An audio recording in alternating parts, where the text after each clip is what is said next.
بسم اللہ الرحمن الرحیم۔ اسلام کو سرمایہ دارانہ طرز اور نظام زندگی میں سمونے کے لیے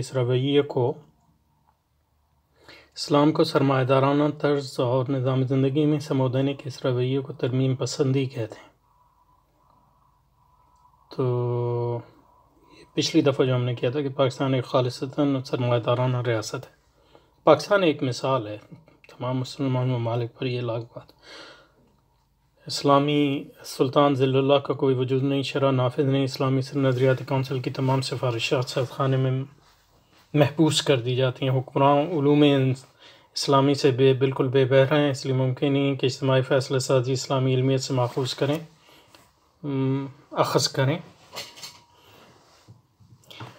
کریں۔ پارلیمنٹ میں علماء کی تعداد انگلیوں پر گنی جا سکتی۔ تمام اجتماعی سرمایہ دارانہ جاہلی علوم سائنسز اور سوشل سائنسز کے تناظر میں کیے جاتے ہیں۔ ان کا مقصد لازماً سرمایہ دارانہ اہداف کا حصول ہوتا ہے، مقاصد شریعت کا حصول نہیں ہے۔ ایسے میں انفرادی سرمایہ دارانہ عمل، عقد اور پالیسیوں پر شرعی حکم لگانا بغیر اس کا اندازہ لگائے کہ ان اعمال کا کیا نظاماتی اثر مرتب ہو رہا ہے۔ اسلامی تشخص، معاشرت اور نظام تحکیم کو سرمایہ دارانہ نظام زندگی میں ڈبو دینا نہیں تو اور کیا۔ اس پہ پچھلی بار ہم نے گفتگو کی، تو اس تناظر میں اسلام کو سرمایہ دارانہ نظام زندگی میں سمو دینے کے اس رویے کو ترمیم پسندی کہتے ہیں۔ ترمیم پسندی، ریویژنزم۔ ترمیم پسندی یعنی ریویژنزم، ترمیم پسندی۔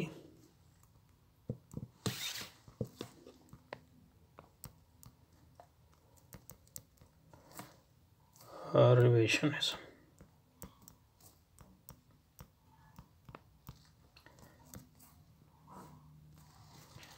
اور کئی طریقے ہیں کہ آپ ایک نظام میں ترمیم کر سکتے ہیں۔ اس میں جو ترمیم پسندی کا پہلو ہے وہ یہ ہے کہ آپ اسلام کی حیثیت بطور ایک نظام کے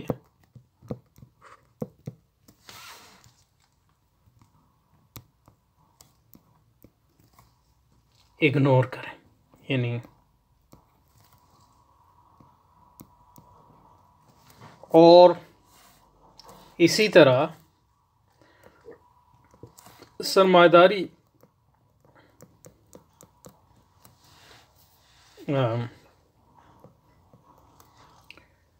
کو بھی بحیثیت ایک نظام کے اگنور کریں، تبھی تو آپ ایک جزوی چیزیں، یعنی مطلب یہ کہ شیئر کی خرید و فروخت کو اس کے سیاق و سباق سے کاٹ کے دیکھ رہے ہیں۔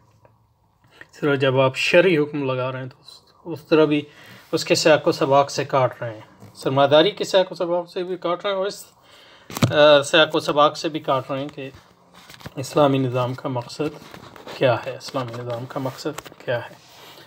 تو ریویژنزم کے کئی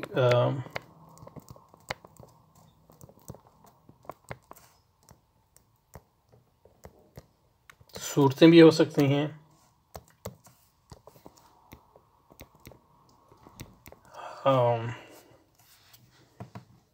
اور کئی یعنی جزوی ہو سکتی ہے، کلی ہو سکتی ہے، اور کئی وجوہات بھی ہو سکتی ہیں۔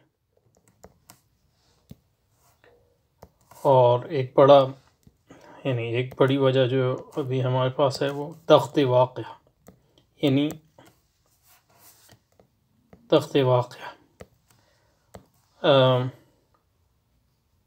اور کئی وجوہات ہو سکتی ہیں۔ تخت واقعہ کا مطلب یہ ہے کہ ایک تہذیب غالب ہے، تہذیب غالب ہے اور اپنے غلبے کی راہ میں کوئی رکاوٹ برداشت نہیں کرتی، لیکن وہ آپ کو زندہ رہنے کا حق دیتی ہے جب تک آپ اس کو بحیثیت نظام کے چیلنج نہ کریں۔ تو اس لحاظ سے سرمایہ داری دوسری تہذیبوں سے مختلف ہے. مثلا یہ کہ اب اگر کوئی عیسائی تہذیب غالب آئے، وہ دوسری تہذیب کو ان معنوں میں برداشت نہیں کرے گی کہ آپ کو عیسائی بنانا چاہتی ہے. تو سرمایہ داری ان معنوں میں مختلف ہے کہ وہ آپ کو سرمایہ دار تو بنانا چاہتی ہے، لیکن سرمایہ دار کو اپنا مذہب جو ہے وہ یعنی آپ اس کو رکھ سکتے ہیں اپنے سماجی کام وغیرہ اور اپنی ذاتی اس میں، جب تک وہ سرمایہ داری کے راہ میں رکاوٹ نہیں بنتا. تو اس لحاظ سے لوگ غلط فہمی کا پھر شکار ہو جاتے ہیں، لیکن یہ کہ وہ کو بطور نظام کے قبول نہیں کر سکتے. تو ترمیم پسندی کا یہی مقصد ہے کہ آپ نے دیکھا کہ سرمایہ داری جو ہے غالب ہے اور اس کو چیلنج کرنے کا کوئی وہ نہیں، تو آپ جو ہے اس میں اپنے لیے ایک جگہ بنا رہے ہیں اور اس لحاظ سے آپ شیئر کا جواز فراہم کر رہے ہیں، آپ دوسرے سرمایہ داری طرز زندگی کا جواز پیدا کریں. ایک اس میں 3 پاسبلی امکانات ہیں، 3 سے زیادہ بھی، لیکن یہ کہ مطلب 3 امکانات تو میں اس وقت سوچتا ہوں. مطلب یہ کہ کچھ لوگ تو بالکل ہی آئسولیٹ ہو گئے، یعنی مطلب نوجوانان کہف کی طرح اب اپنے غار بنا لیے ہیں، اور آپ اپنے آنکھیں بند کر لیے، نہ اپنے بینک میں پیسہ رکھا ہے، نہ کچھ، نہ اس تہذیب سے، اور اپنے آپ کو اور اپنی محلے اور شہر آباد کی ہیں آئسولیٹڈ، اور وہاں اپنی طرز زندگی آپ نے چلایا ہوا ہے. یہ ایک طریقہ. دوسرا طریقہ یہ ہے کہ آپ اس کے خلاف جد و جہد کریں وہیں رہتے ہوئے. تیسرا یہ ہے کہ جد و جہد آپ کہیں یا تو مطلب یہ ہے کہ لا حاصل ہے، یا وہ اس تو جد و جہد کا انکار کریں، لیکن پھر یہ طریقہ بھی اختیار نہ کریں پہلے والا، بلکہ کہیں کہ سرمایہ داری کے اندر رہ کر ہم اسلام پر عمل کرنا چاہتے ہیں. تو اس میں جو ہے سب سے بڑا آپ کا ضابط واقع بھی ہو سکتا ہے، یعنی مطلب یہ کہ یہ غالب ہے تو اس کو اور کیا کریں گے. دوسرا یہ کہ دنیا کی آسائش اور آسانیاں بھی اس کا مقصد ہو جاتا ہے، کیونکہ دونوں یہ طریقے جو ہیں نسبتاً مشکل ہیں. سب سے مشکل یہ ہے، یعنی کانٹوں سے بھرا پڑا ہے، لیکن تو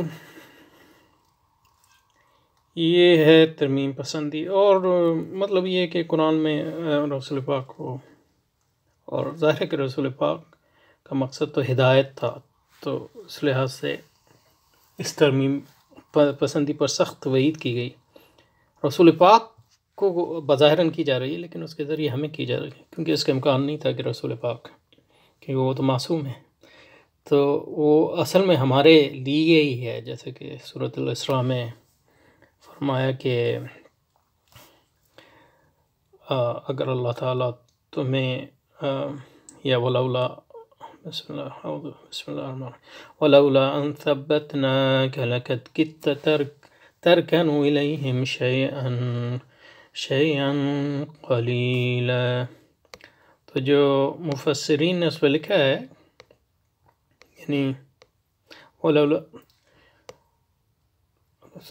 یہ تفسیر میسر سے ہے، ولولا ان ثبتناك على الحق، اگر ہم نے آپ کو ثابت نہ کر دیا ہوتا حق پر، پورے حق الحق، وَعَصَمْنَاكَ عَنْ مَوَافَقَتِهِمْ، اور تجھے بچایا ہوتا ان سے جوڑ توڑ کرنے سے، یعنی ریویژنزم. لکھا ربطہ، یہ ایک طریقہ ہے. اب جیسے کہ میں نے کہا اس کی وجوہات کئی ہو سکتی ہیں، اس میں وجہ جو ہے ان کی ہدایت کی رغبت ہے، تو یہ تو ایک اچھی وجہ ہے، تو اس کو بھی اللہ نے اتنا یعنی اس سے کیا ہے.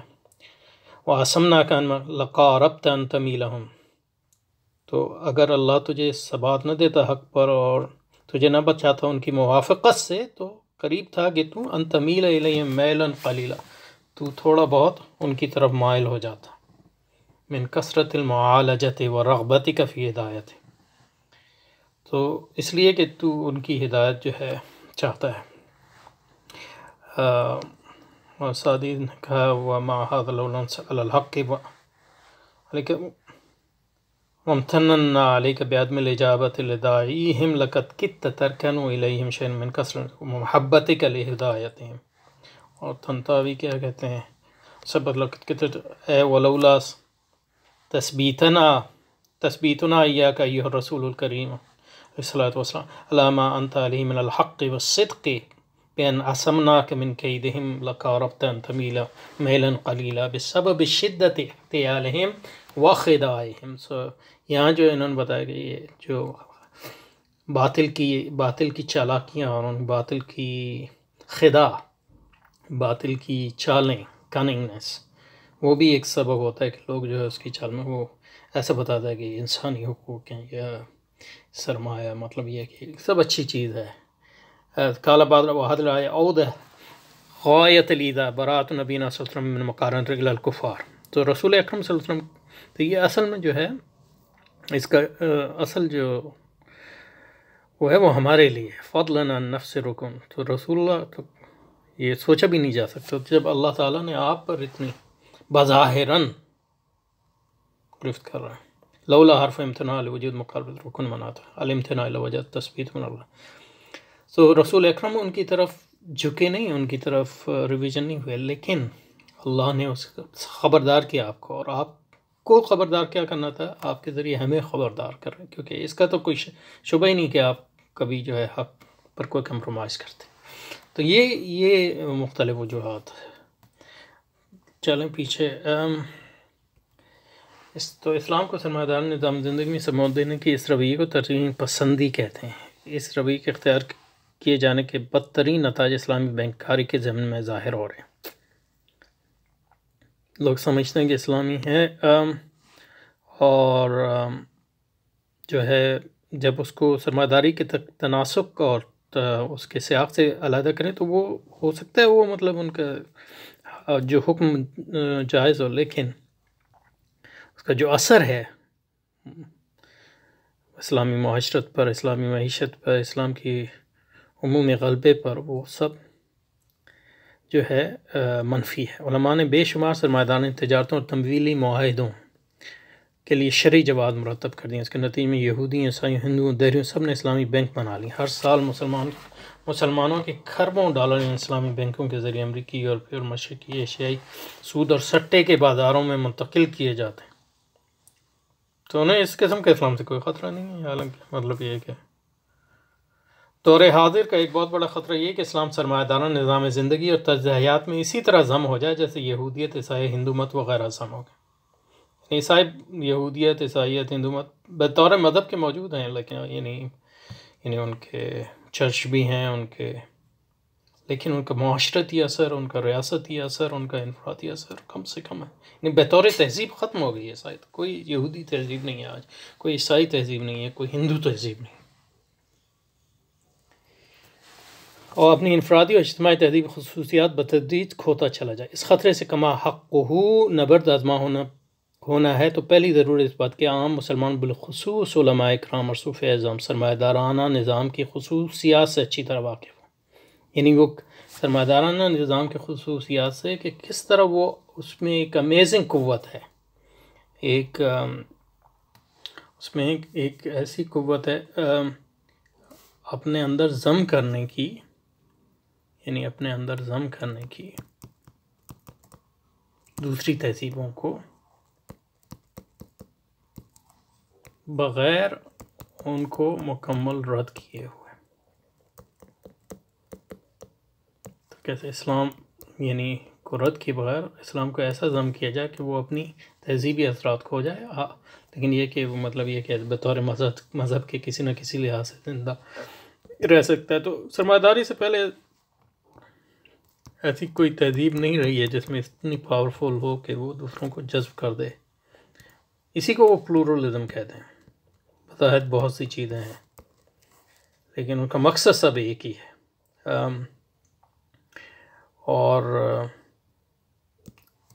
اس قسم کی مطلب ہندو مت کے بارے میں کہی جا سکتی تھی کہ یعنی ہندوستان میں کیسے مختلف لوگ آئے، آریہ آئے وغیرہ وغیرہ اسلام سے پہلے، وہ سب جو ہے ہندو مت کا حصہ بن گئے، کیونکہ ہندو مذہب میں ایک ایسی خصوصیت ہے کہ وہ آپ کو اپنے عقائد اور روایات پر عمل کرنے دیتا ہے،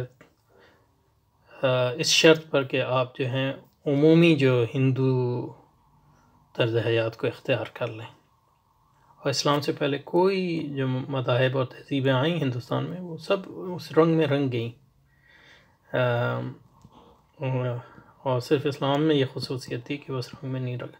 تو سرمایہ داری میں اس سے بھی زیادہ اس بات کی خصوصیت ہے. تو آپ دیکھیں جاپان والے بھی سرمایہ دار، کوریا والے بھی، چین والے بھی، روس والے بھی، یورپ والے بھی، مسلمان ممالک میں بھی پھیل گئے.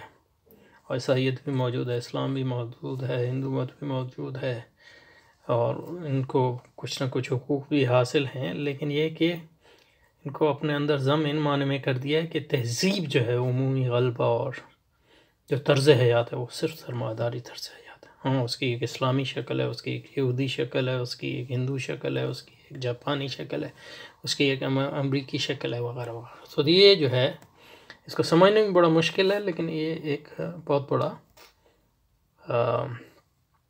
چیلنج، یعنی بہت بڑا چیلنج اردو میں کیا کہتے ہیں، بہت بڑا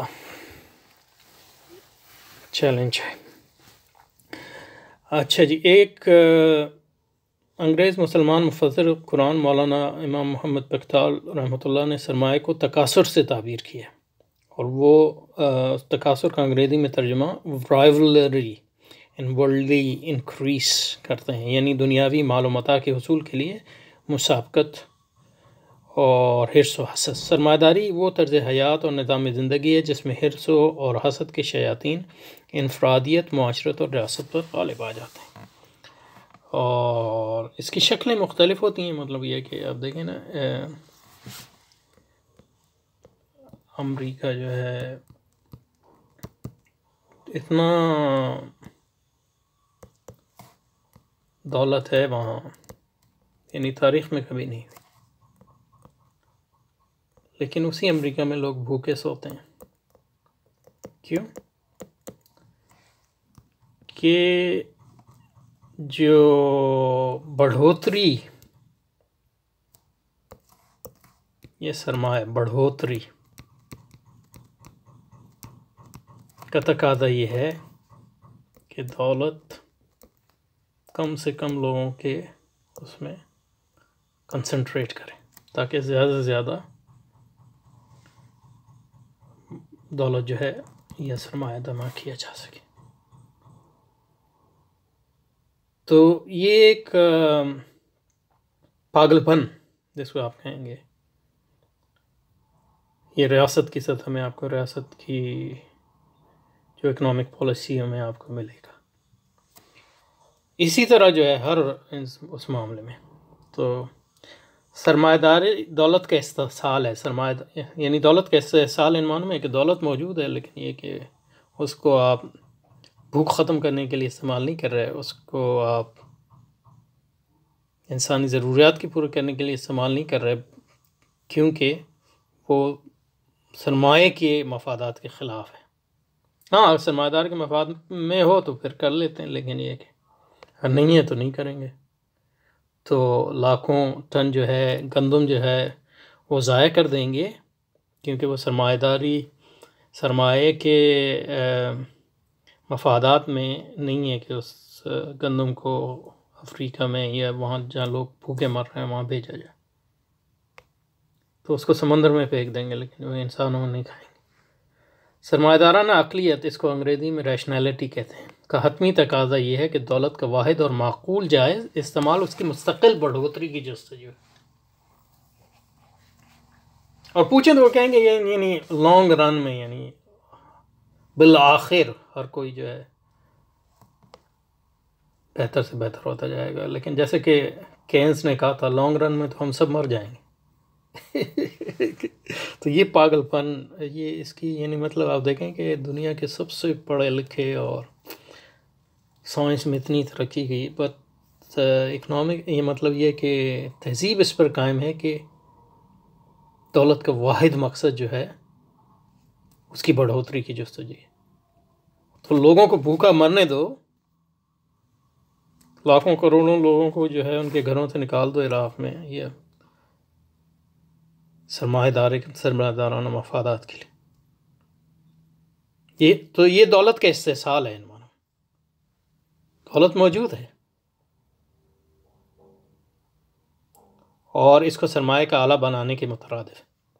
سرمایہ دارانہ عقلیت یعنی ریشنلٹی کے مطابق معاشی عمل کا مقصد مہات کا اصول نہیں اور دنیا کا بھی اصول نہیں ان معنوں میں، بلکہ حرص و حسد کا انفرادی، معاشرتی اور ریاستی فروغ ہے. تو اس لیے یہ پاگل پن ہے، اور اس لیے مطلب یہ ہے کہ زیادہ تر لوگ اس سرمایہ کے جو ہیں اہل کار ہیں، جو اس کے اصل ماننے والے بہت کم ہیں. یعنی مطلب اب بل گیٹ ہو گیا یا وہ امیزون کا جو ہے یا یہ جو بڑے بڑے بینکر ہیں، خالص پاگل لوگ ہیں ان معنوں میں کہ مطلب یہ کہ خربوں روپے جو ہے وہ جمع کرتے ہیں لوگوں کا استحصال کر کے تاکہ اور بنائیں، اور ان کو پتہ ہے کہ مطلب یہ کہ اس کا اشیر بھی وہ کبھی استعمال نہیں کر پائیں. سرمایہ کی بڑھوتری مقصود بذات ہے، یہ سمجھنا بہت اہم ہے. اس کے بغیر آپ سرمایہ داری کو نہیں سمجھ سکتے. سرمایہ داری کی بڑھوتری ایک مقصود بذات، ورنہ مطلب یہ کیا بات ہے کہ آپ یعنی حکومتیں ہر سال اس بات کرتے ہیں کہ گروتھ ہو، اور اگلے سال جو ہے گروتھ نہیں ہوتی، سب اس کا رونا روتے ہیں، اور یہ لوگوں کو جو ہے کھانے پینے کی چیزیں نہیں دیں گے کیونکہ اس سے گروتھ میں فرق آئے گا. تو یہ پاگل پن ہے. سرمایہ کی بڑھوتری مقصود بذات، نہ کسی اور مقصد، کسی بھی مقصد کے حصول کا ذریعہ. یہ ہے خالص سرمایہ دار. ان معنوں میں خالص سرمایہ تو بہت ہی کم لوگ ہوتے ہیں، لیکن یہ ہم ماڈل دیتے ہیں تاکہ اس کو اس سرمایہ اس معاشرے پر جو آج ہم رہ رہے ہیں اس پر سب سے زیادہ ثابت آتا ہے. کیونکہ اگر 100% سرمایہ داری نافذ ہو جائے تو انسان تو رہیں گے نہیں. سرمایہ کی بڑھوتری مقصود بذات ہے، نہ کہ کسی اور مقصد کے حصول کا ذریعہ. اس کی وجہ یہ ہے کہ جب دولت سرمایہ کی شکل اختیار کر لیتی ہے تو وہ حرص و حسد کی تجسیم بن جاتی. اس لیے جو اب دولت زیادہ تر ایکیومولیٹ ہوتی ہے وہ یعنی مطلب یہ ہے کہ کمپیوٹر کے نمبر میں ہوتی ہے، یعنی اس کی کوئی حقیقت نہیں ہے، یعنی اس کی کوئی فزیکل صورت کم سے کم ہوتی جا رہی ہے.